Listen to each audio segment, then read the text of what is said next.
Le Nouvel Esprit Public, Philippe Meyer, bonjour.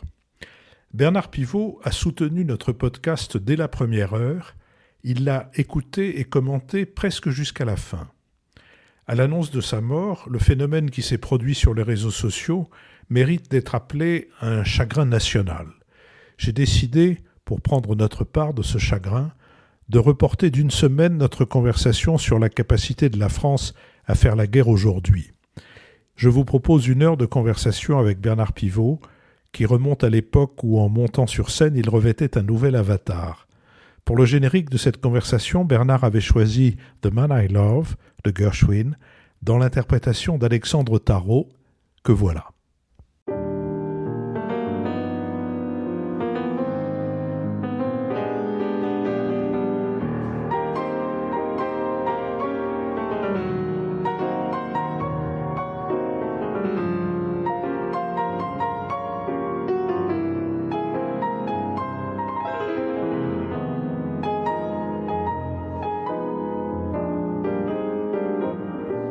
Qui t'a fait toi, Philippe Meyer? Bonjour.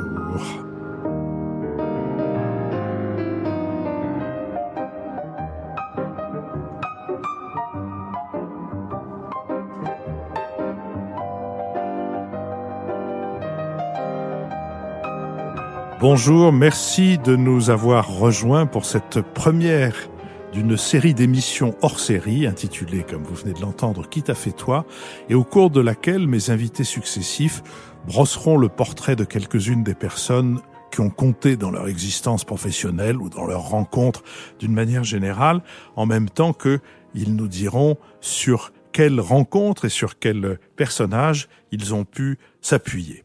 Le premier de mes invités, c'est Bernard Pivot. Bernard Pivot, bonjour. Bonjour.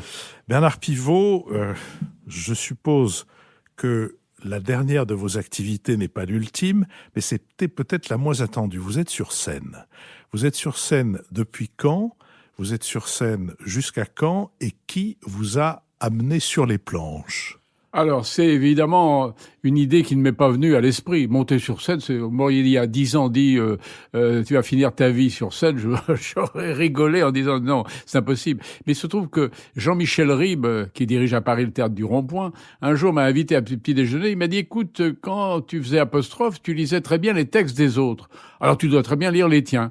Donc, je te donne une de mes 3 salles du Rond-Point, la salle du milieu, la salle Jean Tardieu. Je fais venir du public et toi, tu grimpes sur la scène et tu lis des textes. Voilà. Alors, on verra si ça te plaît et si ça plaît au public. C'est ce que j'ai fait. C'était il y a 5 ou 6 ans. Et ça a plu au public qui était là. Alors, faut dire, j'ai réuni quelques textes tirés de mes livres, des textes autobiographiques dans lesquels je racontais, en particulier Apostrophe et Bouillon de culture. Tout ça réuni sous le titre Souvenir d'un gratteur de tête. Vous avez toujours dit, je ne suis pas un critique littéraire, je suis une vitrine. Oui. Je ne suis pas un écrivain, je suis un journaliste qui écrit. Et maintenant, vous dites, je ne suis pas Oui. un acteur, je suis un journaliste qui écrit et qui monte sur scène. Ça me frappe parce qu'il y a très très longtemps, j'avais eu l'occasion de faire pour un hebdomadaire, pour Le Point, au moment où vous quittiez Apostrophe, de vous rencontrer. Et vous m'aviez dit, comme ça, au détour d'une conversation, il n'y a pas très longtemps que je me sens bien. Et je me suis dit, voilà un homme qui avance vers lui-même, si je puis dire, en ouvrant successivement des portes ou les feuilles d'un millefeuille, pour faire référence à un célèbre sketch de Raymond DeVos. Est-ce que c'est une erreur ou Non, c'est pas une erreur. Moi, j'ai longtemps été pas sûr de moi, notamment dans mon adolescence et y compris même dans ma première vie d'homme.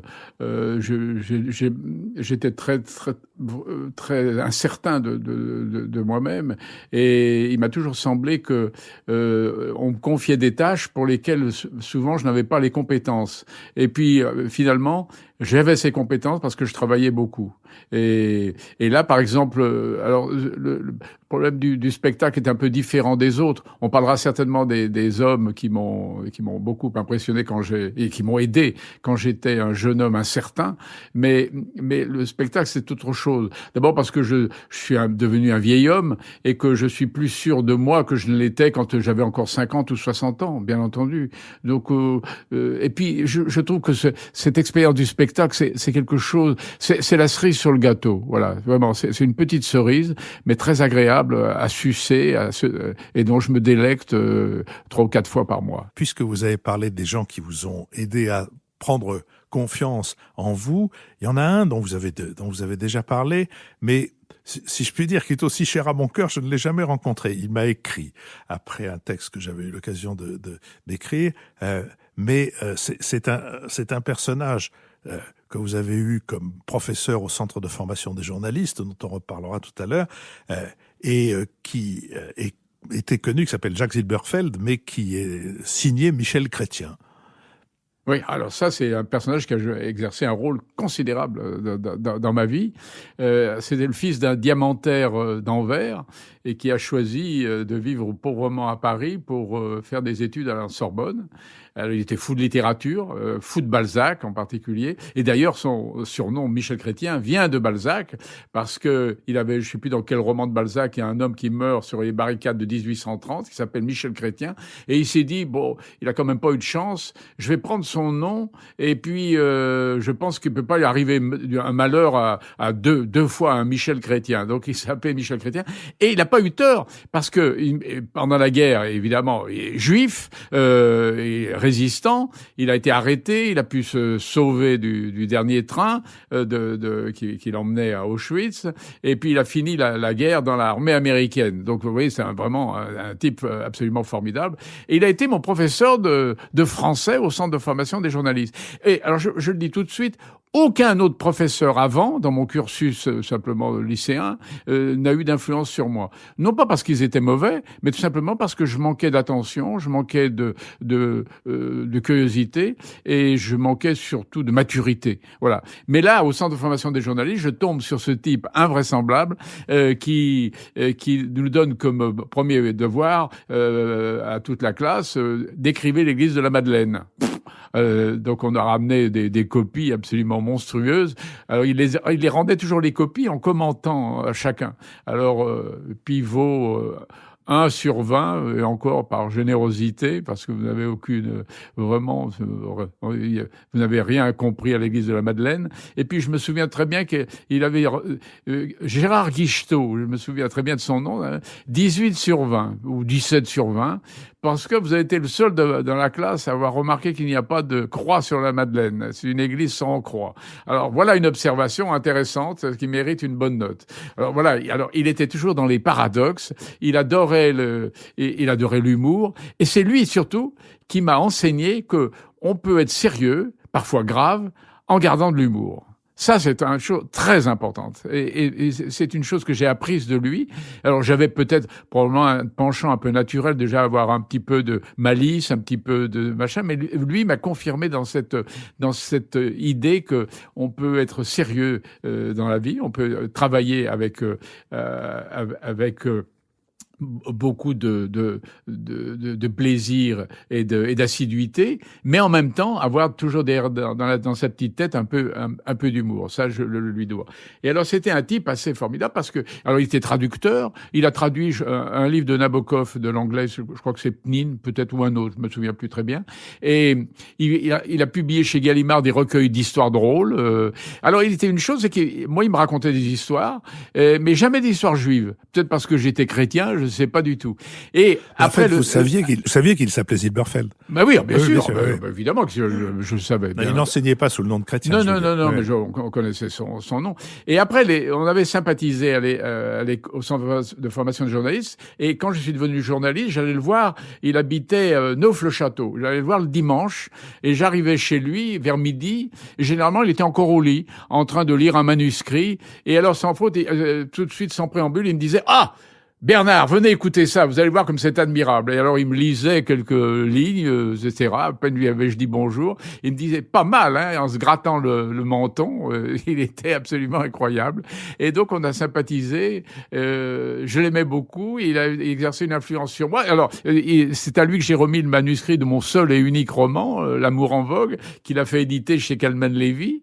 Et en trouvant, il m'a dit, après l'avoir lu, il m'a dit: pas mal, toujours en se grattant le menton, pas mal, ça voulait dire, oh, bon, c'est plein de faiblesses. Alors, et sur le manuscrit, il m'a dit 3 choses. Il m'a dit, écoutez, voilà, il faudrait mettre un chien dans votre histoire, parce que un chien, ça humanise, vous comprenez, c'est bien, c'est très bon.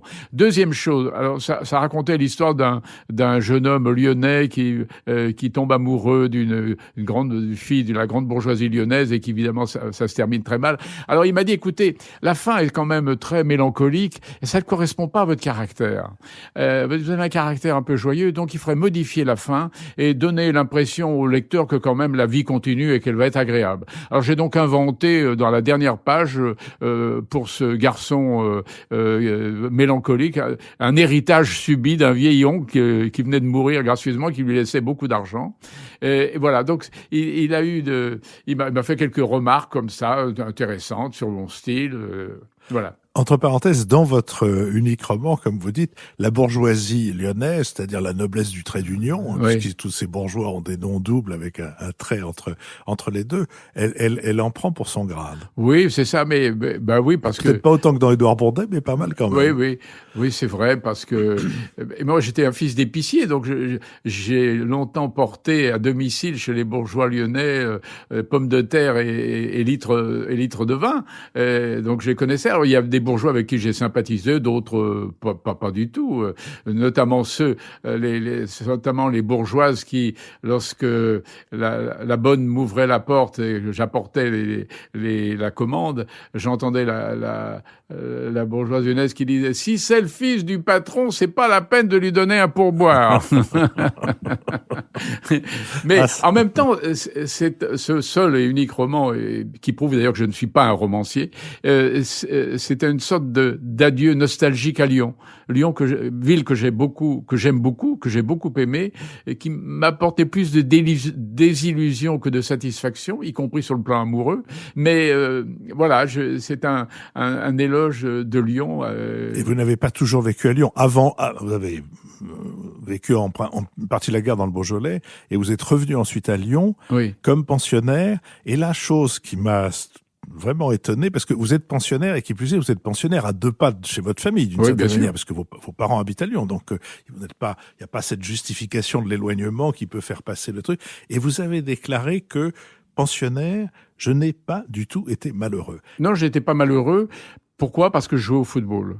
Et que je préférais le week-end rester au pensionnat pour jouer au football avec mes copains plutôt que descendre à l'épicerie familiale pour servir les clientes et livrer avec le triporteur les pommes de terre et les bouteilles de vin. Et puis bon, j'étais un peu triste quand même le dimanche quand on se dit, oh là, il y a une semaine qui arrive, et puis de nouveau, je devais avoir répondre à des questions sur les mathématiques, la physique, la chimie, etc. Ça m'emmerdait sérieusement.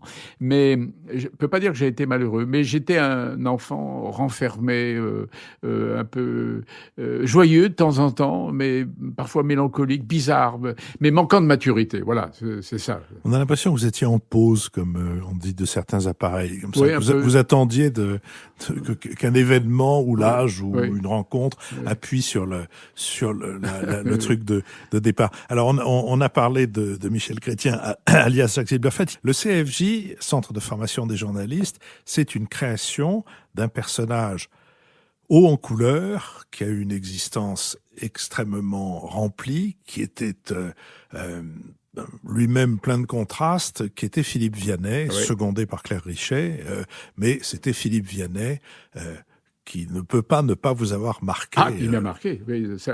Moins que Michel Chrétien, mais il m'a marqué. Pourquoi ? Parce que nous avions la chance d'avoir pour professeur d'histoire un héros de la guerre. C'est quand même très rare que l'histoire vous soit enseignée par l'un des créateurs du réseau Défense de la France, par un type qui est l'un des fondateurs de Défense de la France, une des principales organisations de résistance. Et puis Et puis surtout un type, enfin, je veux dire, vous aviez à la tribune devant vous, vous aviez un personnage qui n'était pas un traficoteur d'influence, un petit député de rien du tout. Non, non, absolument pas. Vous aviez un homme qui, avec un fusil, son courage et ses couilles et ses idées, avait défendu la France. Alors vous aviez devant vous un héros qui ne parlait jamais évidemment de ce qu'il avait fait, ça va de soi, mais et donc nous étions à la fois intimidés, respectueux, mais probablement trop respectueux. Moi, je regrette beaucoup aujourd'hui de pas avoir pris comme ça en aparté, lui dire écoutez, j'aimerais bien passer 1 heure avec vous pour que me racontiez qu'est-ce que vous avez fait pendant la guerre. Mais on n'osait pas. Il faut dire que c'était un homme très grand, très carré, avec une voix profonde et qui avait une autorité naturelle qui sortait de lui comme des ondes, si je puis dire. C'est qu'on n'avait pas envie de lui taper sur le ventre. Mais je me rappelle que Philippe Vianney, vous enseignant la Révolution française et parlant avec autorité comme s'il était lui-même un révolutionnaire, ça avait de la gueule, hein, formidable. Et quand il parlait de Valmy, on se disait, ben oui, mais à Valmy, il y avait pas seulement du Mauriez, il y avait Philippe Vianney. Oui, car il enseignait aussi l'histoire. Il n'était pas seulement le patron et le fondateur du CFJ. Un mot, parce que vous en avez déjà tellement dit sur Apostrophe, les femmes d'Apostrophe, Monique Wendling. Oui. Non, mais attendez, avant Apostrophe, il y a un homme auquel je veux rendre hommage, parce qu'il a eu une influence formidable sur moi, c'est le rédacteur en chef du Figaro littéraire, qui s'appelait Maurice Noël. Chronologiquement, alors, c'est un personnage incroyable, hein, parce que c'était un géant, il avait des mains, c'est comme, absolument, si vous preniez une gifle, comme on dit dans le Midi, si je te rate, tu t'enrhumes. Et c'était un ami de Paul Claudel, il connaissait admirablement toute la littérature contemporaine. Il était en conflit sans cesse avec Pierre Brisson, qui était directeur du Figaro, mais Pierre Brisson et Maurice Noël n'avaient pas du tout la même conception de la littérature et de la culture en général. Et pour moi, il a eu une influence aussi formidable, parce que d'abord, c'est lui qui m'a engagé, alors qu'il aurait jamais dû m'engager. L'examen qu'il m'a fait passer étant épouvantable, j'étais incapable de répondre à aucune de ses questions sur les livres contemporains. Donc, il aurait pas dû mais il m'a gardé, je l'ai raconté dans les mots de ma vie, il m'a raconté, on a parlé de Lyon, et à Lyon, il m'a dit, j'ai gardé quand même un bon souvenir de Lyon. Pendant la guerre, le Figaro s'étant réfugié là-bas, et on faisait un journal qui n'était pas tout à fait indigne à la fois de ses rédacteurs et de ses lecteurs, mais le soir, de temps en temps, on allait dans rue des Marronniers, manger quand il y avait un bon saucisson, etc., arrosé d'un bon Beaujolais. Et là, je lui dis, vous aimez le Beaujolais? Il me dit, oh oui, beaucoup. Et je lui dis comme ça, d'une voix un peu timide, ma mère a une toute petite propriété dans le Beaujolais. Et ça, alors là, d'un seul coup, moi qui n'avais pas pu répondre à aucune de ses questions sur Tocqueville, sur Yourcenar, sur tous les autres, d'un seul coup, il m'a dit, j'ai vu son regard s'allumer, j'ai vu pointer de l'intérêt pour ma petite personne, et il m'a dit, mais ils font du bon Beaujolais. Je lui ai dit, oui, bien entendu. Et je peux avoir un petit... Et là, il m'a employé ce mot formidable. Il m'a dit, pourrais-je avoir un petit caquillon, ce mot, un caquillon. Vous savez, c'est un mot Beaujolais qui désigne un petit tonneau de 10 ou 20 litres. Et donc, il a eu un caquillon de Beaujolais. C'est grâce à ce caquillon que je suis entré au Figaro littéraire. Voilà. Donc, reconnaissance éternelle pour Maurice Noël, qui était un grand rédacteur en chef et qui m'a appris, dès le départ, à faire court, à faire des petites brèves, des échos, des billets de quelques lignes, etc. Alors, vous voulez aller chronologiquement, mais je vais vous contrarier parce que je préfère aller à saut et à gambade. Et là, vous venez de parler du vin. Vous avez publié un dictionnaire amoureux du vin. Le vin ne manque pas de figures diverses. L'homme qui a eu une influence sur moi pour le vin, c'est le vigneron de mes parents, qui était un rescapé de la guerre de 14-18, qui s'appelait Julien Dulac. Je lui ai d'ailleurs rendu hommage dans un livre, qui était un homme assez bourru, avec une moustache toute jaunie par la nicotine, et qui ne parlait jamais de la guerre de 14. Et j'ai vu pleurer une fois lorsque, à quelques jours des vendanges, la grêle s'est abattue sur ses quelques hectares de vignes, et qui était un personnage très rude, etc., mais qui m'a appris à aimer le vin, à en parler, à travailler. Et c'est surtout lui qui a amené mon frère Jean-Charles à devenir vigneron. Donc, grosse influence sur la famille. du vin à la table, il y a comme on dirait dans un commentaire de film documentaire des années 50, il n'y a qu'un pas et la table, c'est forcément Alain Chapelle. Alors Alain Chapelle et Bocuse d'abord. Bocuse, oui. Paul Bocuse qui est lyonnais, Oui. chez qui je vais avec mes parents avant qu'il soit étoilé. Et puis alors Alain Chapelle, effectivement, qui était un homme absolument délicieux, un génie de la cuisine, et chez qui nous allions pendant l'été. Alors ça, je vais vous faire une confidence. Nous faisions des expéditions gastronomiques. C'est-à-dire que mon village du Beaujolais, Quincien-Beaujolais, était situé à peu près à équidistance de Trois-Gros, de Bocuse, de Blanc et de Chapelle. Vous voyez, à peu près 50 kilomètres comme ça. On était au milieu. Et donc chaque année, on allait dans au moins 2 de ces restaurants. Et donc on y allait avec Georges Semprin, Michel Piccoli, François Perrier, Raymond Lévy. Donc c'était vraiment des expéditions gastronomiques dont je garde un souvenir vraiment de plus en plus délicieux, mais bien entendu. Plus le temps passe et plus il me semble que ces dîners étaient inouïs. Je suis content que vous ayez parlé de Raymond Lévy, qui est mort il n'y a pas tellement longtemps, il y a 18 mois à peu près, 2 ans, qui a écrit un livre d'une formidable insolence qui s'appelait Schwarzenmürz ou l'esprit de parti, qui était un communiste repenti, c'est pas le mot, ça ne lui va pas très bien repenti, mais qui était un communiste qui, ayant découvert la réalité de ce qu'il avait soutenu, l'a retourné comme un gant avec un humour formidable. Et ce livre, on ne le trouve aujourd'hui que difficilement et sur Internet. Mais j'aimerais que vous nous parliez de Raymond Lévy. Alors Raymond Lévy, je l'ai découvert comme ça par hasard, par un réseau d'amitié. Et Raymond Lévy m'a fait découvrir donc Semprin, François Perrier, Piccoli. Et c'était un personnage. Alors évidemment, là encore, un grand résistant. C'est le père de Marc Lévy. Et le frère de Claude Lévy. Et le frère de Claude Lévy, l'historien notamment de la rafle du Veldiv. Et vous avez raison d'insister là-dessus. Et c'est un personnage qui m'a beaucoup marqué par son humanité, son sens de l'amitié, son attention aux autres, et surtout son humour. Il avait beaucoup d'humour. Oui. Vraiment. C'était vraiment, j'ai eu la chance vraiment d'être de ses amis.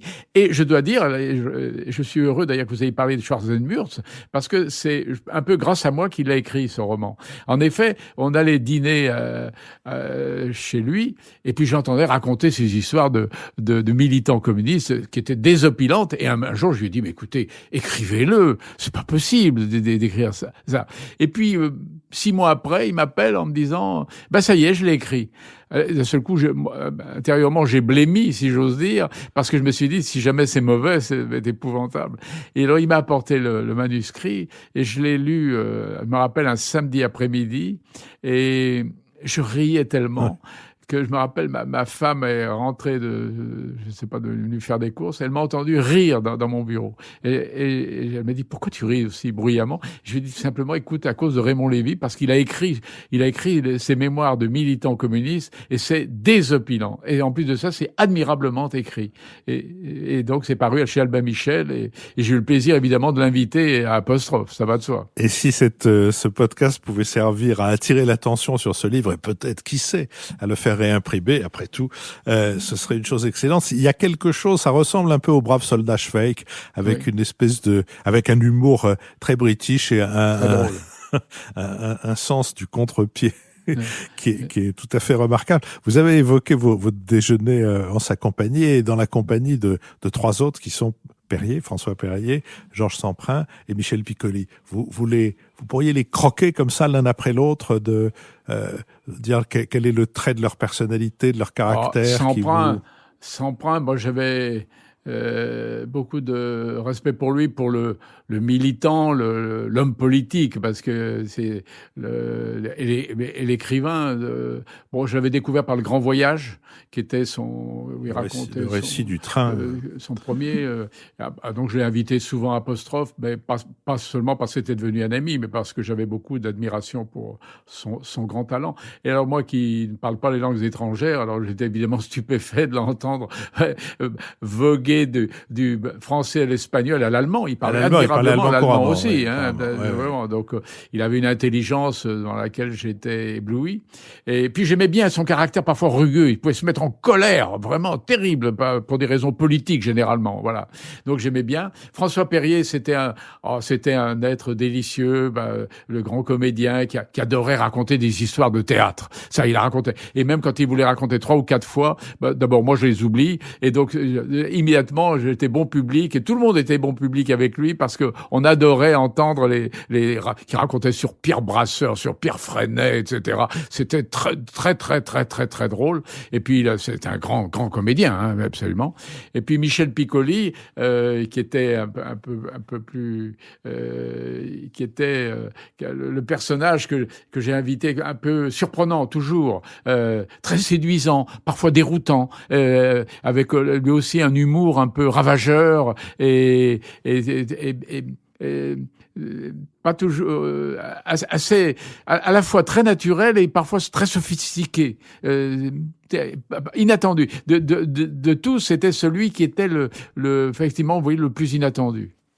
Alors, si vous voulez bien, venons-en à quelques dames. J'ai bredouillé tout à l'heure que je voulais vous attirer vers les dames d'Apostrophe, parce que une émission comme Apostrophe se fait avec des gens qui sont derrière la caméra, qu'on ne voit pas et qui jouent un rôle très important. Les réalisateurs, vous en avez eu 2 essentiellement, qui étaient Léridon et Cazenave, et puis aussi je dirais, trois collaborateurs, dont 2 collaboratrices, Monique Wendling, Anne-Marie Bourgnon et Pierre Boncenne. Qu'est-ce que représente le travail que ces 2 collaboratrices et ce collaborateur ont fait avec et pour vous? Alors, d'abord, Anne-Marie Bourgnon, qui est toujours mon assistante, à mi-temps. Je l'ai connue au Figaro. Elle m'a suivi quand j'ai quitté le Figaro pour aller à la télévision, ce qui était risqué. Parce que la télévision, on ne savait pas si j'allais y rester 15 jours ou 3 mois ou 20 ans. Et donc, c'est une personne qui est extrêmement populaire dans tout le monde de l'édition. Parce que c'est elle qui recevait les plaintes des éditeurs, les doléances, les questions. Bon, on n'osait pas me téléphoner, heureusement. Mais donc, il me faisait toujours le compte-rendu le soir de la vie littéraire autour d'Apostrophe, et elle a toujours été très calme, très tranquille, ordonnée. Donc c'est exactement l'assistante qu'il me fallait pour que je puisse continuer de lire comme ça chez moi, sans me soucier justement de ce qu'on peut appeler la vie parisienne. Donc vraiment formidable. Et puis pratiquement, je sais pas, plus de 40 ans, bientôt 50 ans vraiment de collaboration sans un nuage. C'est formidable. Pierre Boncenne, c'était mon conseiller littéraire, que j'ai connu à lire. Alors là, coup de chapeau à Jean-Louis Servan-Chabert. Jean-Louis Chabert qui a eu une influence sur moi parce que c'est lui qui m'a appelé un jour pour me dire que quand j'ai quitté le Figaro, j'aimerais bien créer un journal littéraire avec vous. Et c'est devenu Lire, qui existe toujours 40 ans après. Et puis Pierre Boncenne est entré à Lire. Il a été mon adjoint pendant très longtemps. Et puis il a été mon adjoint à Apostrophe et à Bouillon de Culture.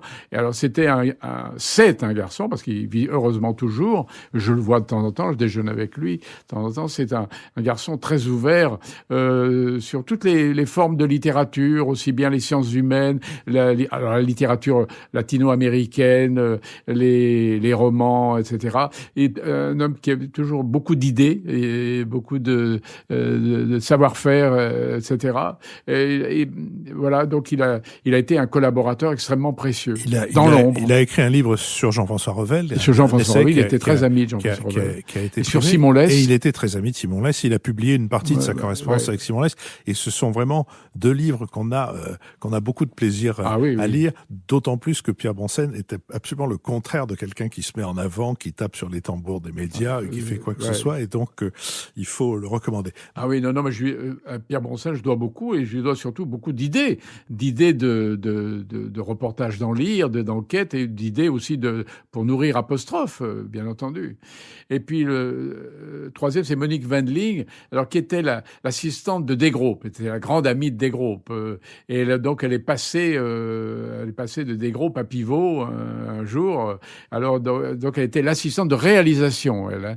Mais elle était plus que ça. Elle exerçait une sorte de magistère sur l'émission. Elle avait ses têtes. Hein. Elle avait ses têtes. Hein, quand il y avait des écrivains qui lui plaisaient pas et d'autres qui lui plaisaient pas du tout. Moi, je voyais bien quand j'invitais quelqu'un qui ne lui plaisait pas que ça l'irritait un peu.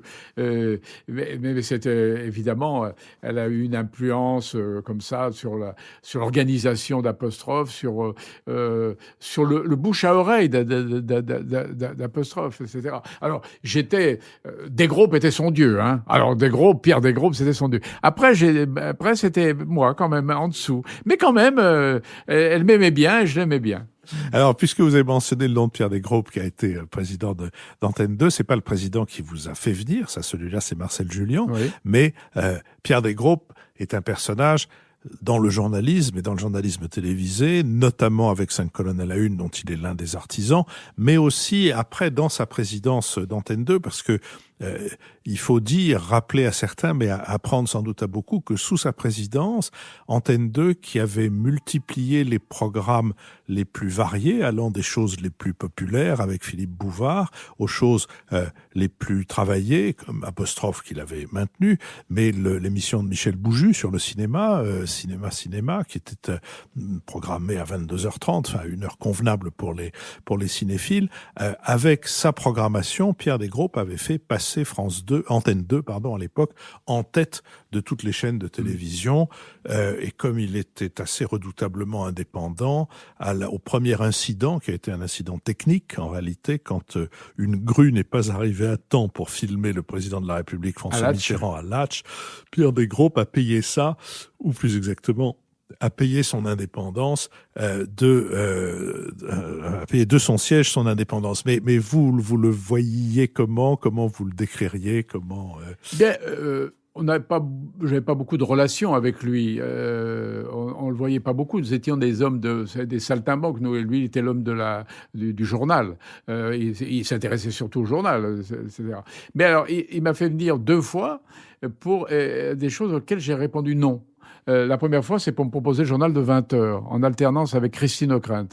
Et je lui ai dit non. Je lui ai dit franchement, je me vois pas dans ce rôle de journal. J'ai pas la tête politique. Le journal de 20 heures est quand même très politique.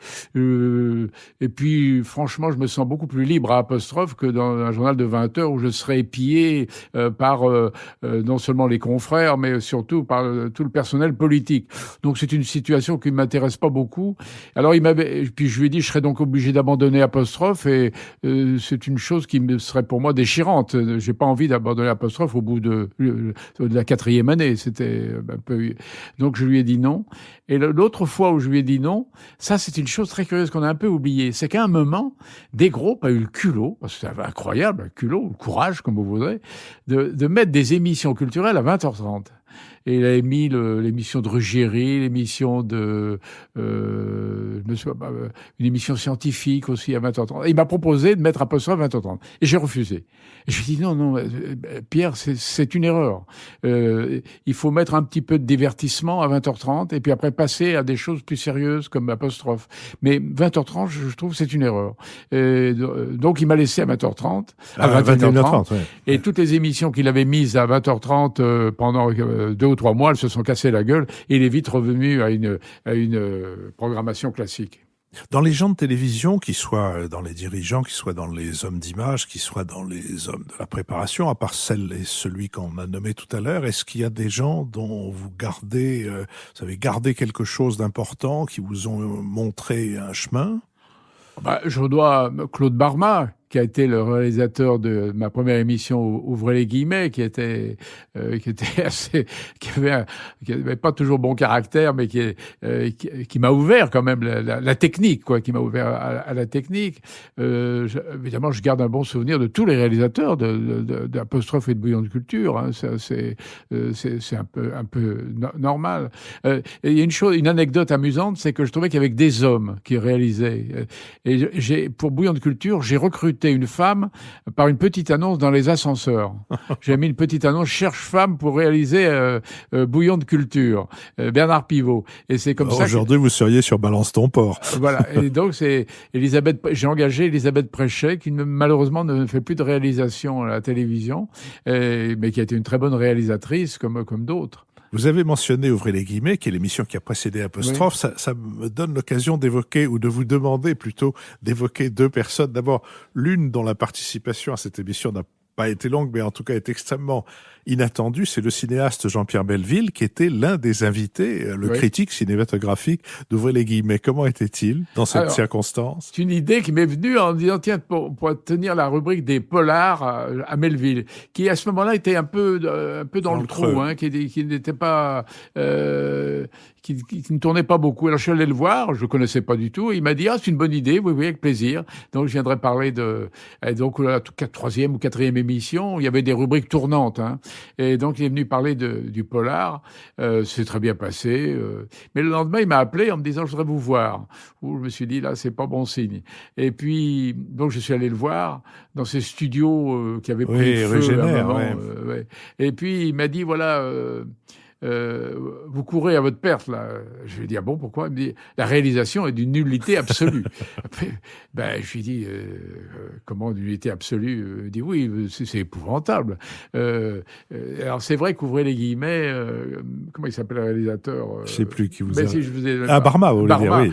M'avait fait faire un circuit, je bougeais beaucoup, et puis il y avait il y a des invités qui se tournaient le dos. Alors, pour s'écouter, ils se tournait, etc. Donc il m'a dit, là, c'est pas possible de faire ça. Et Melville avait raison. Mais Barma n'était pas un réalisateur de direct, c'était un grand réalisateur, mais de fiction. C'est lui qui faisait Les Maigret, par exemple. Et qui a fait Cyrano de Bergerac. Bref. Et il avait raison. Mais moi, j'étais un béjaune. J'allais dire vers Barma en disant, dis donc, ça va pas du tout, ta mise en scène, là. Qu'est-ce que c'est que ça, etc. Mais Melville m'a dit, écoutez, c'est pas possible, vous changez de réalisateur. Melville, immense réalisateur de cinéma, et Barma, immense réalisateur de télévision. Moi, j'étais petit bonhomme entre eux, c'était pas possible. Donc, je pouvais pas. En plus de ça, je me rappelle que Barma n'avait pas du tout apprécié la prestation de Melville. Je trouvais que c'est pas terrible. Donc, j'étais coincé. Et puis, je me suis dit, comment je vais m'en tirer ? À ce moment-là, les vacances sont arrivées. Et puis, hélas, Melville est mort pendant l'été.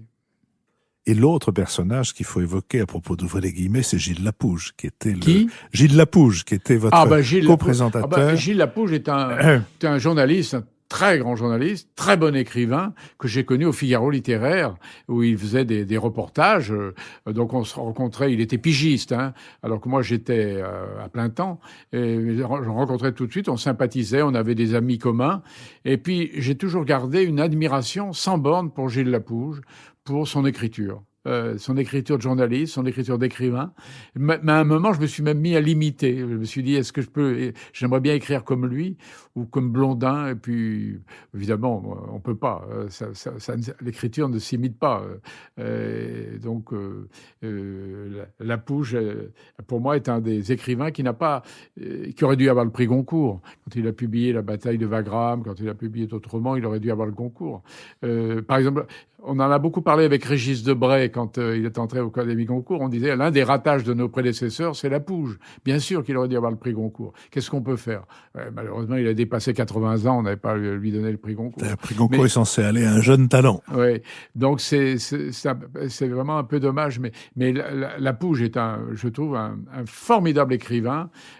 C'est un grand journaliste qui possède un record du monde, puisqu'il est le correspondant de son journal de brésilien depuis 60 ans. Donc c'est un record probablement battu. J'allais dire, pour se mettre en bouche pour les personnes qui n'auraient jamais lu Gilles Lapouge ou qui l'auraient lu il y a trop longtemps, il faut lire son dictionnaire amoureux du Brésil, dans lequel d'ailleurs il raconte comment il est devenu, par une succession d'impostures admirables, qui est tout à fait digne d'un écrivain, etc. C'est très commode de converser avec vous, Bernard Pivot, parce que vous me tendez les perches à chaque fois. C'est-à-dire, vous venez de parler du prix Goncourt.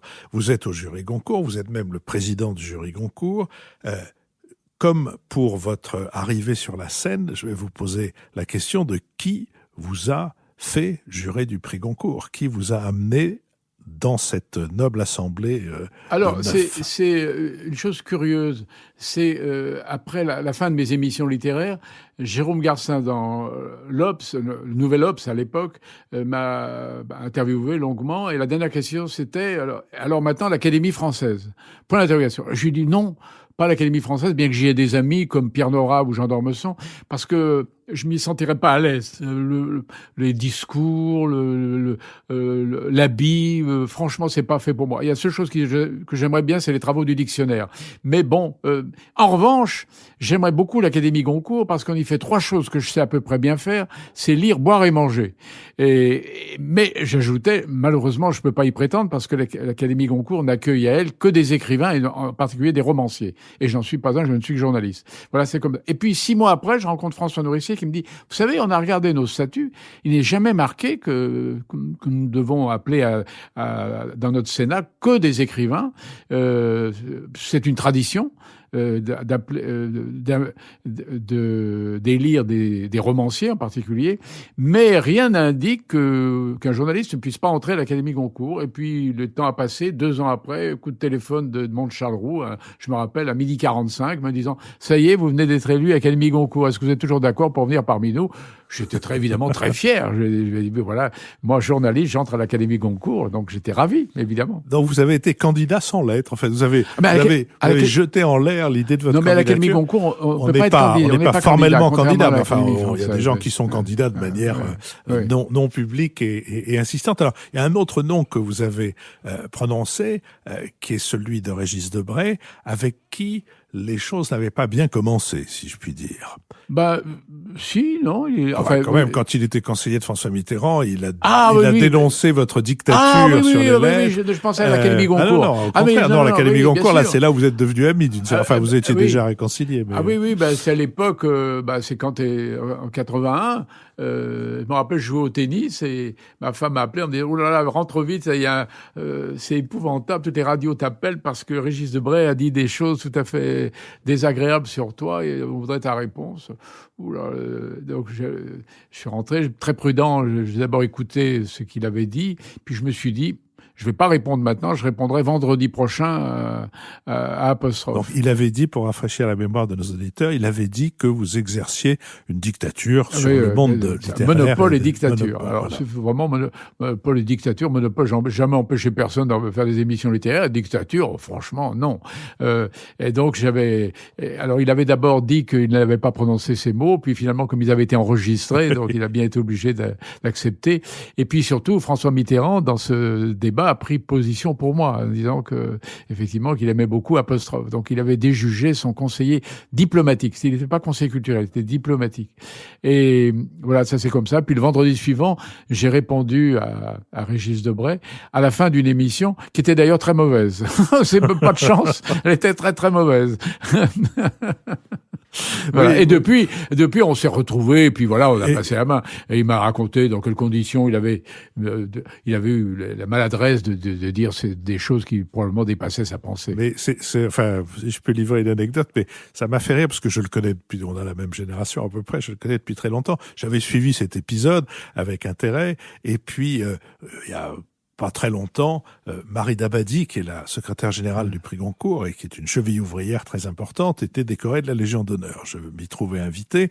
Régis, évidemment, qui était encore à l'Académie à l'époque, y était aussi. On bavarde tous les deux et lui regarde vers la porte d'entrée et moi je regarde vers la fenêtre. Et je vois tout à coup ses yeux qui s'écarquillent, qui s'anime d'une flamme toute particulière et qui me dit « Excuse-moi, il faut que j'aille embrasser Bernard. » Et c'était vous.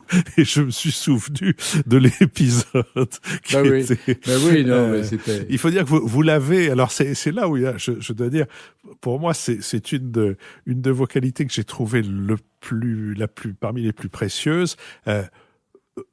Après qu'il a fait ce qu'il a fait, comme après que Bertrand Poirot-Delpech ait écrit à votre propos des choses extrêmement désagréables, vous les avez bravement invités tous les deux pour des livres qu'ils avaient publiés. Il y a aucune espèce je veux dire, ça traduit chez vous, bon, je sais pas vous flatter indéfiniment, mais ça traduit chez vous une absence de sens de la propriété de votre émission que je trouve absolument formidable. C'est l'idée du service public et en passant par-dessus des blessures qui ont quand même pas dû être agréables. Poirot Delpech avait été particulièrement... Oui, c'est vrai. Non, mais c'est vrai qu'il y a une blessure, et puis après, quand même, la blessure cicatrise. On oublie, on dit, bon, c'est pas grave, enfin, oui. Au fond, j'étais propriétaire du commerce, mais pas propriétaire des murs. Voilà. Vous aviez le fond et pas les murs. Vous avez rappelé tout à l'heure le rôle important d'Anne-Marie Bourgnon dans une sorte de no man's land entre vous et les éditeurs, et même entre vous et les écrivains. Vous avez peu fréquenté tous ces milieux, vous avez évité des rencontres qui auraient pu finir par devenir embarrassantes, pesantes, et puis au fond, vous avez gardé beaucoup de temps pour lire, ce qui, quand on fait une émission de littérature, peut paraître une occupation assez normale, bien qu'elle ne me semble pas être celle de beaucoup de gens qui font aujourd'hui des émissions littéraires. Mais passons, mais il y a quand même un homme dans l'édition qui a été votre ami, qui est mort il n'y a pas très longtemps, c'est Jean-Claude Lattès. Oui. Jean-Claude Lattès, on est devenus amis parce qu'on a commencé ensemble. Comme j'étais devenu ami de Robert Sabatier, parce que Robert Sabatier était attaché de presse des presses universitaires de France. Moi, je débutais au Figaro littéraire. Et Jean-Claude Lattès, il a commencé aussi comme attaché de presse aux éditions Robert Laffont. Puis après, il a créé sa maison d'édition. Donc, on se rencontrait. On avait à peu près le même âge, à 3 ans près. Et donc, on a sympathisé. Et puis, donc, il a mené sa vie d'éditeur. Puis après, il a abandonné tout d'un coup, et il a rompu avec Hachette, ou Hachette a rompu avec lui, et puis il s'est retiré. Et là, on est devenus amis. Voilà, j'aimais bien aller le voir dans sa maison de Mirabeau, dans le Luberon, où j'aimais bien parce qu'il adorait la musique. On allait au festival de la Roque d'Enterron, et on aimait bien aller voir des expositions ensemble. On aimait bien aller faire des expéditions de bouffe aussi. Le vin nous a rapprochés parce qu'il était producteur de vin là-bas. Moi, pas producteur, mais laudateur du vin. Donc on avait des points communs, et sa mort m'a beaucoup attristé parce que voilà, vous savez, j'arrive à un âge où on perd des amis. J'en ai déjà perdu 4. C'est beaucoup. Oui, c'était un homme extrêmement cultivé, extrêmement curieux. Qui a traîné la réputation d'être un éditeur de best-sellers, ce qu'il avait aussi été, oui. Comme si c'était une marque d'infamie, oui. Et au fond, ça permettait à des gens pressés de se donner l'apparence de gens très exigeants, alors oui. Qu'ils n'avaient pas le 10e de la culture de Jean-Claude Lattès, ni en musique, ni en peinture, ni en gastronomie. Non, mais éditeur de best-sellers. Gallimard est éditeur de best-sellers. C'est pas pour ça que c'est un mauvais éditeur. C'est ridicule de dire ça, mais c'est grotesque. Tous les éditeurs veulent publier des best-sellers pour à côté publier des ouvrages qui se vendent à 2 ou 3 000 exemplaires. Et Jean-Claude Lattès a publié des livres sur la culture juive ou arabe. Il a publié des livres sur la musique qui évidemment n'étaient absolument pas des best-sellers. Non, mais éditeur de best-sellers, franchement, c'est stupide. Bernard Pivot, j'aurais une avant-dernière question, si vous voulez bien. Cécile. Oui. Ma fille, seconde fille, oui. Eh bien, c'est une charmante femme. Oui, ça, c'est une charmante femme. Les téléspectateurs ont pu le voir, mais encore. Qui a écrit un livre sur son fils autiste, qui est un très joli livre qui s'appelle Comme d'habitude, enfin un livre joli et douloureux. Et puis, je lui ai proposé d'écrire un livre sur la lecture parce que on m'a souvent demandé à moi d'écrire un livre sur la lecture. Je lui disais, mais écoutez, quel conseil voulez-vous que je donne aux gens? Moi, je reçois les livres gratuitement, je vais pas dans les librairies, et chaque fois que je lis un livre, c'est par plaisir, la plupart du temps, mais c'est aussi pour une finalité, c'est soit pour interviewer les écrivains du temps d'apostrophe, soit aujourd'hui pour une chronique dans le journal du dimanche, ou soit pour le prix Goncourt. Et puis, je me suis aperçu, mais Cécile, ma fille, c'est une vraie lectrice, formidable. Elle est journaliste, mais rien à voir avec le livre. Et elle a toujours trouvé le temps, en dépit de sa vie de famille, de sa profession, de ses ennuis, etc. Toujours trouvé le temps de lire. Quand je vais chez elle, je suis toujours ébloui de voir la liste des livres de Gallimard, des éditions de Minuit, de l'Olivier, etc., bien rangés les uns les autres, qu'elle a tous lus. Absolument. Et je me suis dit, on va faire un livre à deux. Et c'est comme ça qu'on a écrit l'un en même temps que l'autre, ce livre intitulé Lire, point d'exclamation. Ce point d'exclamation étant un point à la fois de jubilation et d'encouragement. Une deuxième avant-dernière question. Byron Janis et le concerto pour piano de Rachmaninoff, qui était... Ça m'étonne pas de vous, cette question. qui était l'indicatif de l'apostrophe. Franchement, Byron Janis, c'est pas un pianiste inconnu, Rachmaninoff, c'est pas non plus. Mais enfin, ça a été un choix pour beaucoup inattendu. Comment vous est arrivé ce concerto et cet interprète? Toujours par chance et par inattendu, c'est que je me rappelle que Apostrophe a commencé en janvier 75 et donc il y avait Noël. Et dans mes cadeaux de Noël, il y avait les concertos numéro 1 et 2 de Rachmaninoff. Alors le concerto numéro 2, je le connaissais, mais pas le numéro 1. Donc j'ai entendu. Et à un certain moment, vous savez, une sorte d'éblouissement claudélien. Je me suis dit, mais ça, c'est la musique d'Apostrophe, ce piano comme ça, seul, et qui va embrayer sur l'orchestre. Il me semblait que il y avait une sorte de conversation, et donc j'ai appelé le réalisateur. Il m'a dit que ça fait combien de secondes? Je lui ai dit, attends, il m'a dit ça, je lui ai dit, ça fait 25 secondes. Parfait, très bien, envoie-moi voilà. Et ça fait comme ça. Et oui, la musique, ça se pèse aussi. Nous avons choisi The Man I Love de George Gershwin, interprété par Alexandre Tarot. Et avant que nous l'entendions pour marquer la fin de cet entretien que je vous remercie de m'avoir accordé, j'aimerais quand même que vous me disiez si là maintenant, au moment où nous allons nous séparer, il y a un nom que vous auriez aimé que j'évoque et auquel je n'ai pas pensé, ou peut-être même plusieurs. Oui, c'est une femme, Jacqueline Baudrier, parce que c'est elle qui m'a fait débuter à la télévision. C'est elle. Alors, l'idée n'est pas venue d'elle, elle est venue je me souviens plus Yves Berger, il y avait, enfin bref, les noms m'échappent là. Mais c'est elle qui m'a reçu, qui m'a dit, je vous confie une émission littéraire à la télévision. Et elle a eu ce courage. Alors, à l'époque, ce qui fait rêver les gens, il n'y a pas eu de numéro 0, pas de maquette, c'est incroyable. On m'a balancé en direct. Et puis voilà, ça s'est passé comme ça. Et le lendemain de la première émission, elle m'a appelé en me disant alors je vais vous dire 3 choses. La première, l'émission était mauvaise, mais ça c'est normal parce que c'était la première. La seconde, vous ne remettez jamais cette veste où ressemblez à un garçon de café. Et troisièmement, je peux vous promettre que vous êtes fait pour la télévision.